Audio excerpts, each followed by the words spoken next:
আজকের গল্প সম্পর্কের মধুরতা। প্রফেসর না ছাই? প্রফেসর হলে এমএ পরীক্ষার 10 দিন আগে কখনোই মেয়ে দেখতে আসতো না। আসুক না একবার, তারপর দেখো কি করি। রাগে গজগজ করতে করতে এই কথাগুলো নিজের মনে আওড়াচ্ছে সখী। মাস্টার্স করে পিএইচডি করার ইচ্ছে ওর।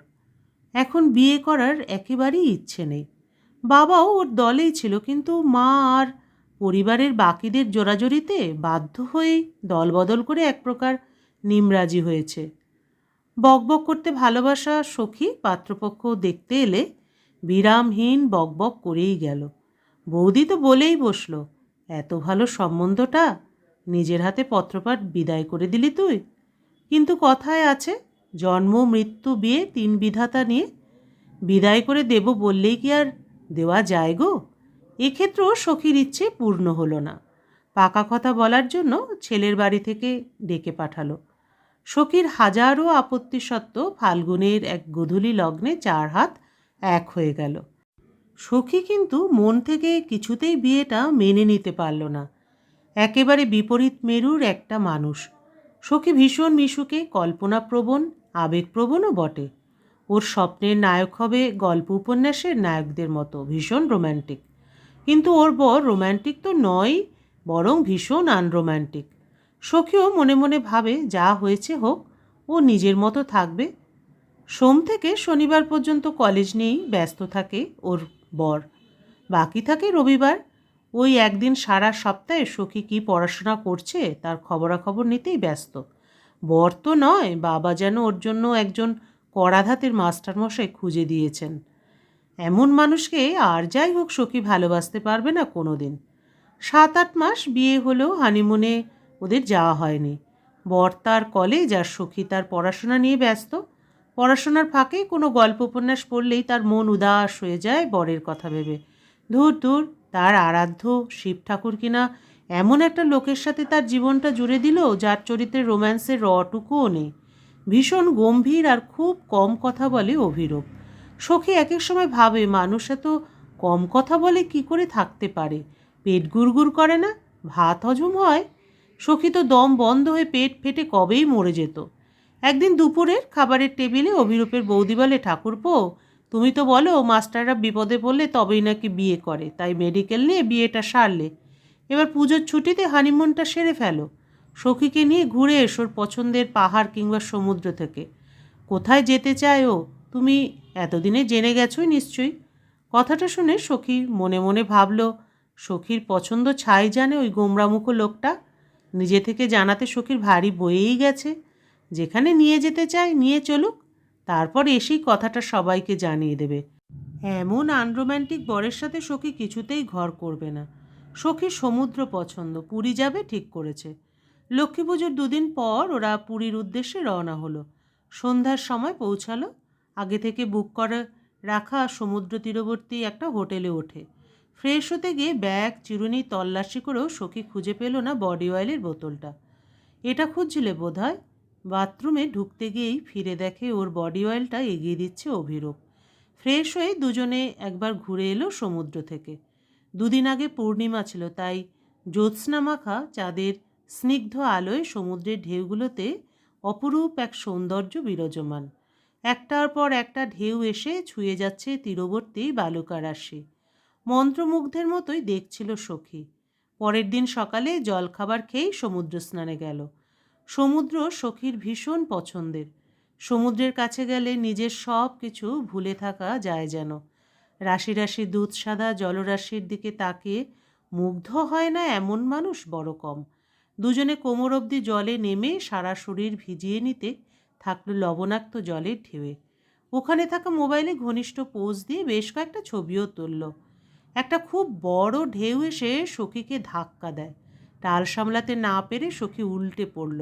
লাগেনি তো? না, চলো আজ রুমে যাই, অনেকক্ষণ তো হলো। বলে সখীও উঠে পড়ে। সখীর কোমরে পায়ে বেশ ব্যথা শুরু হয়। অভিরূপকে কিচ্ছু জানতে দেয় না। খাওয়া দাওয়া করে দুজনেই ঘুমিয়ে পড়ে। হঠাৎ একটা গোঙানির শব্দ অভিরূপের ঘুম ভেঙে যায়। দেখে সখী গোঙাচ্ছে। সখী, এই সখী বলে গায়ে হাত দিয়ে ওঠাতে গিয়ে দেখে জ্বরে গা পুড়ে যাচ্ছে। সাড়া দেওয়া তো দূর, চোখ মেলে তাকাতে পর্যন্ত পারছে না। অচেনা অজানা জায়গায় কি করবে ভাবতে থাকে। হোটেলের রিসেপশনে জানায় সমস্যার কথা। হোটেল কর্তৃপক্ষ একজন ডাক্তারের সাথে যোগাযোগ করিয়ে দেন। ডাক্তার কিছু ওষুধপত্র দেন, মাথায় জলপট্টি দিতে বলেন। সময় মতো ওষুধ আর একটু যত্ন পেলে ঠিক হয়ে যাবে খুব তাড়াতাড়ি। ঘুমন্ত সখীর মুখের দিকে তাকিয়ে খুব কষ্ট হয়। ভীষণ চাপা আর লাজুক স্বভাবের অভিরূপ নিজেকে ঠিকঠাক প্রকাশ করতে পারে না। কিন্তু তাই বলে সখীও কি বুঝতে পারে না ও কতটা ভালোবাসে সখীকে? প্লিজ সখী, তাড়াতাড়ি সুস্থ হয়ে ওঠো। তোমাকে এভাবে বিছানায় পড়ে থাকতে দেখলে একটুও ভালো লাগছে না। দিনরাত এক করে সেবা করার ফল পায় পরের দিন বিকেলে। সখী অনেকটাই সুস্থ। চোখ খুলে অভিরূপের অবস্থা দেখার পর সখী তো বিস্মিত। জ্বরে বিছানায় পড়ে থাকলেও সে বুঝতে পেরেছে অভি তার জন্য ঠিক কী কী করেছে। আমার জন্য এত সব করার কি দরকার ছিল জানতে পারি? আমি ছাড়া এখানে কেউ ছিল না তো, তাই? শুধুই সেই জন্য? চড়াইয়ের মতো গোল গোল চোখ করে জিজ্ঞাসা করে সখী। জানি পড়াশোনা কমপ্লিট না করে বিয়েতে তোমার মত ছিল না, বাড়ির চাপে বিয়েটা করেছ। তোমার মনে খুব কষ্ট আমি তোমাকে ভালোবাসি বলিনি বলে। তোমার ওপর কখনো কোনো জোর করিনি। তোমার মতো সুন্দরী স্ত্রী থাকা সত্ত্বেও আমি এতটা নির্লিপ্ত কী করে থাকতে পারি? তাই তুমি ভাবো আমি হয়তো কারোর সাথে সম্পর্কে লিপ্ত আছি। জ্বরের ঘরে তুমি বলছিলে এসব কথা। আমি তোমাকে কেন জোর করি না কেন জানো? আমি বিশ্বাস করি জোর করে আর যাই হোক কারো মন জয় করা যায় না। আর ভালোবাসা তো একেবারেই পাওয়া যায় না জোর করে। ভালোবাসা তো অনুভবের বিষয়। তুমি নিজে অনুভব করলে তবেই আমার ভালোবাসা সার্থক। সবসময় যা করেছি তোমার অনুমতি নিয়েই করেছি। অনুমতি নিয়ে তোমার ইচ্ছেকে সম্মান জানিয়েছি। আমি উদাসীন থেকেছি কারণ আবেগে তুমি যেন ভেসে গিয়ে নিজের পড়াশোনার ক্ষতি না করো। সময় তো আর চলে যাচ্ছে না, একদিন তুমিও বুঝবে। আর যেদিন বুঝবে সেদিন সেদিন সেদিন তুমি আমার কাছে আত্মসমর্পণ করে আমার ভালোবাসার কাছে বশ্যতা স্বীকার করবে বলে ওর নাকটা টিপে দিয়ে ব্যালকনিতে চলে গেল। অভিরূপের বলা প্রতিটা কথা আর এই দুদিন দুজনে একেবারেই একা থাকার সুবাদে সারাক্ষণ খুব কাছ থেকে দেখা অভিরূপের কাছে সত্যিই আজ আত্মসমর্পণ করতে ইচ্ছে করছে। সখীও ধীর পায়ে উঠে গিয়ে দাঁড়ায়। সখীকে দেখেই অভি বলে, তুমি উঠে এলে কেন?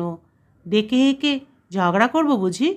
সে তোমার যা করতে মন চায় তুমি করো, কিন্তু প্লিজ আগে সুস্থ হয়ে ওঠো। হুম, আমার তো এখন ভীষণ, এখন নয়, একটা ওষুধ আছে খেয়ে নাও। যদি না খাই তাহলে তাহলে তৃতীয় বিশ্বযুদ্ধ হতেই পারে, কিন্তু তার আগে প্রতিপক্ষকে তো সুস্থ করে তুলতে হবে। সত্যিই ভীষণ আনরোম্যান্টিক পাবলিক, তাই তো? জানি আমি।